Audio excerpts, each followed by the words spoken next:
बिस्मिल्लाहिर्रहमानिर्रहीम, अस्सलाम वालेकुम नाज़रीन। आप यूट्यूब चैनल देख रहे हैं, मैं इमरान खान हूँ। पाकिस्तान तहरीक इंसाफ के हर एहतजाज के बाद ये लड़ाई शुरू हो जाती है कि एहतजाज बड़ा था, कुछ लोग कहते हैं छोटा था, कुछ लोग कहते हैं कि इम्पैक्ट बहुत बड़ा हुआ, कुछ लोग कहते हैं कि इम्पैक्ट नहीं हुआ। अब ये पोलराइजेशन बहुत ज़्यादा है।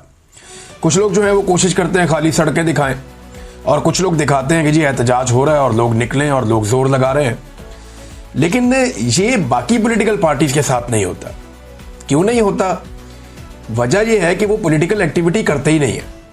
जब कोई पॉलिटिकल एक्टिविटी करेगा तभी आप उसके ऊपर सवाल उठाएंगे ना कि ये अच्छी हुई या बुरी हुई। पीएमएलएन को एक पॉलिटिकल एक्टिविटी किए हुए बहुत लंबा अरसा हो गया। मियां नवाज शरीफ साहब जिस दिन पाकिस्तान वापस आए थे, मेरी नज़र में वो आखिरी पॉलिटिकल एक्टिविटी थी जो पीएमएलएन ने की थी, और वो भी पूरे पाकिस्तान से उन्होंने बंदे इकट्ठे किए थे और किसी की भी मियां साहब की तरफ तवज्जो नहीं थी। ना कोई बंदा मियां साहब को सुन रहा था, ना देख रहा था, ना कोई देखना चाहता था। मियां साहब आए, कबूतर उड़ाए और मियां साहब के तोते उड़ गए उस दिन कि ये तो वो अवाम ही नहीं है जिनको मैं छोड़कर गया था पाकिस्तान में।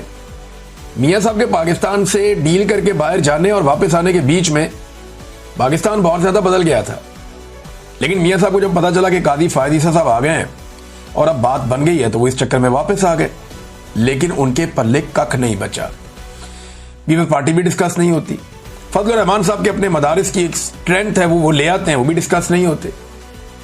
लेकिन डिस्कस पाकिस्तान तहरीक इंसाफ होती है, क्योंकि पॉलिटिकल एक्टिव जो एक जमात है इस वक्त, जो फुली पॉलिटिकली एक्टिव है, वो पाकिस्तान तहरीक इंसाफ है। और आप माने या ना माने, वो एक पॉलिटिकल हकीकत के तौर पे बार बार सामने आते हैं। इमरान खान साहब ने कम से कम ये करके दिखाया है कि एस्टेब्लिशमेंट अपनी मर्जी हर बार मुसल्लत नहीं कर सकती। बजाय इसके कि तनकीद करें और लड़ाई करें, बाकी पॉलिटिकल पार्टीज को इस बात पे खुश होना चाहिए कि कम से कम एक जमात तो ऐसी निकली जिसने अगर सामना किया। कम से कम एक जमात तो ऐसी निकली है जो डट कर खड़ी है और अभी तक तबाह नहीं हो सकी, या उसे पीछे नहीं हटना पड़ा, या उसे जमीन पर लेटना नहीं पड़ा। बाकी सारे ये चाहते हैं कि क्योंकि एस्टेब्लिशमेंट ने सबको जूते मारे हैं, लिहाजा पाकिस्तान तहरीक इंसाफ भी जूते खाए और उसी तरह हो जाए। बाकी सारे जो है वो सरेंडर कर चुके हैं, तो तहरीक इंसाफ भी सरेंडर करे तो ये हमारी तरह के हो जाएंगे। लेकिन तहरीक इंसाफ वो लड़ाई लड़ रही है जो पाकिस्तान की लड़ाई है इस वक्त, यानी एस्टेब्लिशमेंट को सियासत से घसीट कर बाहर निकालना। पाकिस्तान का इससे बेहतर तो कोई भला नहीं हो सकता, और ये सारी जमातों को करना चाहिए था, और अपने अपने दौर में सबने कोशिश की भी है, लेकिन कामयाब नहीं हुए। वजह यह है कि वो बीच में कोशिश छोड़कर डील कर लेते थे एस्टेब्लिशमेंट के साथ, उनकी शराइत पे आ जाते थे। इमरान खान एस्टेब्लिशमेंट की शराइत पर नहीं आ रहे। यही वजह है कि 2 साल से जेल में है। ना सिर्फ जेल में है, बल्कि इमरान खान साहब सख्त तरीन जेल में है। यानी इमरान खान जेल में बंद होकर बार बार जीत जाता है, और एस्टेब्लिशमेंट मुल्क के स्याह और सफेद की मालिक होने के बावजूद हर बार हार जाती है। अवामी दबाव बनाकर रखने में इमरान खान साहब कामयाब रहे हैं। कोई माने या ना माने, ये 2 साल अवामी दबाव इमरान खान ने बनाकर रखा है। ऐसा नहीं है कि किसी वक्त उन्होंने दबाव कम होने दिया हो। एक आदमी है ना, वो आपको दिखाई देता है ना आपको सुनाई देता है, लेकिन इसके बावजूद वो आदमी जेल में बैठकर रेलिवेंट लीडर है। आज आप बदतरीन पाकिस्तान तहरीक इंसाफ के मुखालिफ से पूछेंगे ना, पाकिस्तान में पॉलिटिकली सबसे ज्यादा एक्टिव बंदा कौन हो गई? इमरान खान। आखिरी दफा कब देखा था जी? 2 साल पहले। आज आप पाकिस्तान तहरीक इंसाफ के सबसे बड़े मुखालिफ से पूछेंगे ना कि इस वक्त पाकिस्तान की सारी सियासत किसके गिर्द घूमती है, वो कहेगा जी इमरान खान। आवाज कब सुनी थी? 2 साल पहले। तो ये इमरान खान साहब की एक बहुत बड़ी खूबी है, बहुत बड़ी कामयाबी है कि जेल में आप उसका एहतसाब कर ही नहीं सकते इस बात के ऊपर कि बंदे कितने निकले। आप उसका इसके ऊपर पकड़ कर ही नहीं सकते कि आपने पूरा पाकिस्तान क्यों नहीं बाहर निकाल दिया। भाई, जो लोग कहते हैं कि लाखों लोग क्यों नहीं नजर आ रहे इकट्ठे, तो ये लाखों लोग इकट्ठे तो होने ही नहीं थे किसी जगह पे। इन्होंने तो अपने अपने इलाकों में निकल कर एहतजाज करना था। ये छोटी बड़ी रैलियां निकलनी थी और वो निकली हर तरफ, वो देखा सारे पाकिस्तान ने। जो लोग कहते हैं कि बहुत बड़े पैमाने पर लोग इकट्ठे क्यों नहीं हुए, उनसे गुजारिश है कि जरा वो वहां पे जरा इजाजत देकर तो देखे ना। इस्लामाबाद में वो जो बड़ा वाला पार्क है, वहां पे इजाजत दें, फिर तमाशा देखें।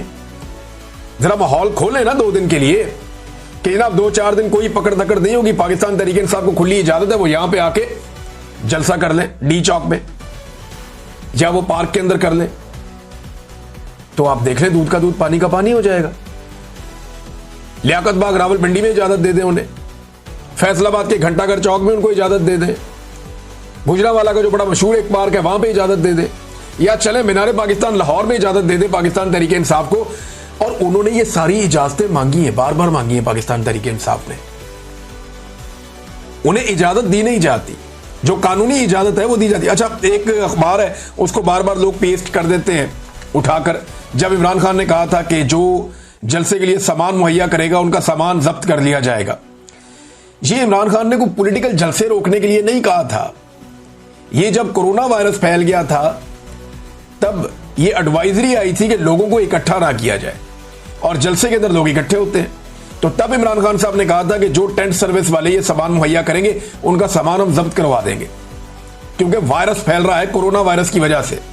वरना जहां जहां जिस पॉलिटिकल पार्टी ने इमरान खान के दौर में जलसे की इजाजत मांगी उन्हें इजाजत मिली है। जहां जहां किसी ने लॉन्ग मार्च करना चाहा उन्होंने किया है। जहां जहां किसी ने, फजलुर रहमान साहब आगे कितने दिन बैठे रहे इस्लामाबाद में, ये पीएमएलएन भी आई, पीपल्स पार्टी भी आई, सारे आए, बार बार आए, इमरान खान साहब ने कभी नहीं रोका इन्हें। तो लेकिन इमरान खान एक डिफरेंट आदमी, बड़े महदूद ऑप्शंस के साथ इमरान खान साहब ने मुजामत करके दिखाई। यानी आवाज आप नहीं सुन सकते, तस्वीर आप नहीं देख सकते, मुलाकातों पे पाबंदी है, सख्त तरीन जेल काट रहा है, लेकिन जेल में बैठ के कोई एक आदमी इतने मुश्किल हालात के बावजूद मुकम्मल तौर पर रेलिवेंट रहा तो वो इमरान खान है। ये आपको दूसरी मिसाल नहीं मिलती। यानी मुझे अच्छी तरह याद है कि जब फस्तायत का दौर था पीएमएलएन के खिलाफ, परवेज मुशर्रफ का दौर, हालांकि ये दौर उससे ज्यादा खौफनाक है, तो तब शहबाज शरीफ ने एक दिन फैसला किया कि वो बरतानिया से पाकिस्तान आ जाएंगे।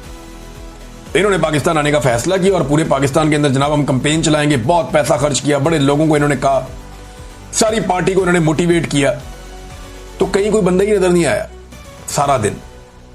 अगर परवेज मुशर्रफ की तरफ से इजाजत होती तो पीएमएलएन वहां पे उस वक्त लहरें बहरें कर देती बंदों की।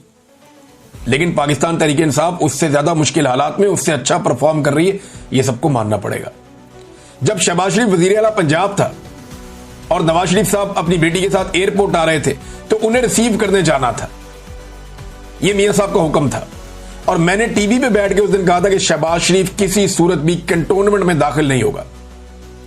क्यों दाखिल नहीं होगा? मैंने कहा मैं शहबाज शरीफ को अच्छी तरह जानता हूं, ये कभी भी एंटी एस्टेब्लिशमेंट एक इतना सा भी कदम नहीं उठाएगा, ये नहीं जाएगा आदमी कभी भी, ये बहुत अच्छा बच्चा है। उस वक्त जावेद चौधरी साहब, एक दो और सहाफी थे वहां पे टीवी के ऊपर, मेरे से गर्म हो गए। उन्होंने कहा नहीं नहीं नहीं शहबाज शरीफ जाएगा। मैंने कहा जी मैं आपको बता रहा हूं कि ये आदमी कभी भी कैंट की हुदूद में दाखिल ही नहीं होगा। ये वजीर आला पंजाब का बेशक, लेकिन ये कैंट की हुदूद में दाखिल नहीं होगा। और यही हुआ कि मियां साहब को एयरपोर्ट से लेकर चले गए और शहबाज शरीफ साहब कैंट की हुदूद में दाखिल हुए बगैर माल रोड से अपनी तकरीर करके वापस निकल लिए।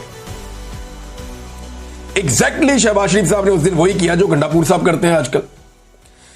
तो शहबाज शरीफ साहब बहुत अच्छे बच्चे थे और उसका उन्हें तोहफा भी मिला। लेकिन नवाज शरीफ साहब जो हैं वो इतने अच्छे बच्चे नहीं थे, लेकिन अब वो बहुत अच्छे बच्चे बन गए। नाज़रीन, पाकिस्तान तहरीक इंसाफ ने खैबर पख्तूनख्वा में तो उनकी हुकूमत है, तो वहां बहुत बड़ी बड़ी रैलियां होनी थी। मरदान में बहुत बड़ा प्रोग्राम हुआ, स्वाबी इंटरचेंज पे बहुत बड़ा प्रोग्राम हुआ, जहां पे असद कैसर साहब और शहराम तरक्की खास तौर पे इन्होंने बहुत बड़ा इज्तिमा किया लोगों का। और बैनुल-अक़वामी मीडिया ने बड़ी कवरेज की है, बहुत कवरेज की है। रॉयटर्स के ऊपर मैंने देखा, TRT वर्ल्ड में देखा, अल जजीरा इंग्लिश में देखा, अरबिक चैनल पे देखा, अल अरेबिया में देखा, और मलेशिया टुडे के अंदर मैंने देखा, BBC पे देखा, ब्लूमबर्ग पे देखा, बहुत सारे और बैनुल-अक़वामी मीडिया है, जरीदे हैं, अखबारात हैं और मीडिया हाउसेज हैं।